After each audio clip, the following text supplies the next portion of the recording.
in periods of low pressure, dead baits really produce the business, and what better dead bait to catch a pike on than this? Just look at the sheen on that fish, it's beautiful. A nice fresh rudd, it's just thawed out, it looks golden, it looks natural. That's the sort of bait a pike's going to eat. And you know, a lot of people when they go pike fishing on gravel pits like this one here, they use things like mackerel and herrings and smelts, and you do catch plenty of pike on sea dead baits, but sometimes a natural bait will outfish those sea baits, and I'm going to put that to the test today. I've got 2 sea baits out on my ledger rigs, but I'm going to float fish this rudd in a bay where the pike are used to feeding on rudd like this one. They've got the rudd packed into this corner, and I reckon a natural dead bait like this one could do the business today. We're going to give it a go. Now this is a working pit, so that accounts for the bit of machinery noise we've probably got in the background. Normally this lake is absolutely packed with carp anglers, but we're in the autumn now, the carp anglers are starting to drift away and the pike anglers are starting to arrive. But I've got the fishing just the way I like it today, because I'm actually the only person on the lake. Me and all those big pike. I can't wait, and I don't think you can either. Let's get this rudd out there. Well, I've hooked the rudd up. I'm going to actually drift this bait on the wind because we've got the wind behind us, which means we can give the bait a bit of movement. I've got it on a simple sliding float actually, just running on the line. You've probably seen this sort of thing before. We've got a bead and above the float there, and there's a stop knot that controls the depth, so I can fish this from anywhere from sort of 2 foot under the surface right down to near the bottom at 10 feet.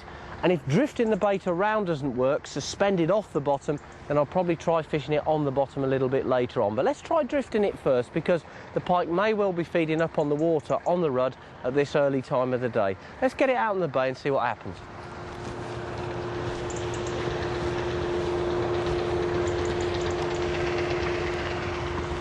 This is a nice corner of the lake actually. With the wind behind me, it's easy to just lob the bait out. You don't need a big cast. Quite often people get obsessed with fishing at distance, not only for carp but also for pike, and yet, you know, the predators sometimes patrol right on the marginal shelf here in the gravel pit. They tend to herd the rudd in this bay right up against the marginal shelf. They use it almost like a pen. If you watch a sheepdog herding sheep up, he pushes them, funnels them into the trap, and that's what the pike do here. They use this corner and the sides of the gravel pit to pen the rudd in, and there could be quite a few fish actually out there working the shoal together, making repeated forays and raids into the shoal or rudd, bashing the hell out of them actually, and that happens a lot in the winter, early winter, but particularly of course in the autumn, which is the time we're in right now. So that's the theory. I suppose we better see how the practice works out, huh?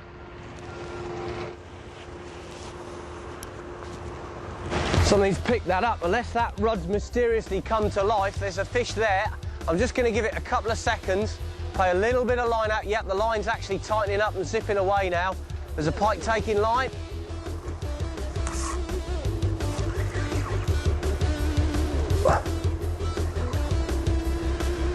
Yeah, I'm in.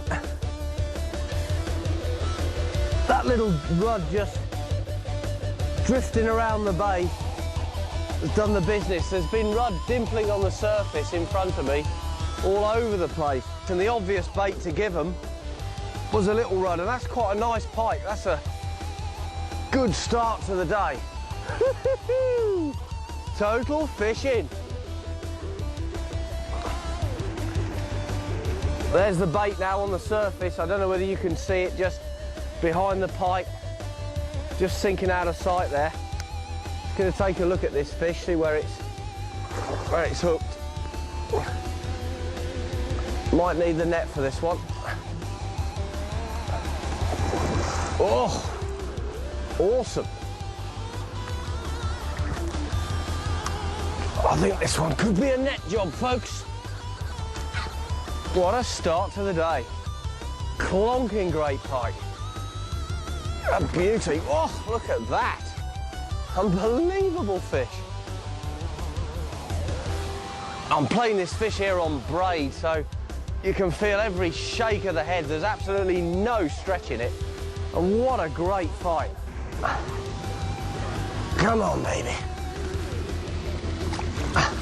Still doesn't want to come. Look at that fish go. Come on. Oh. You've got a head like a wolf, look at that. Not happy. Magnificent. Oh, look at this fish go.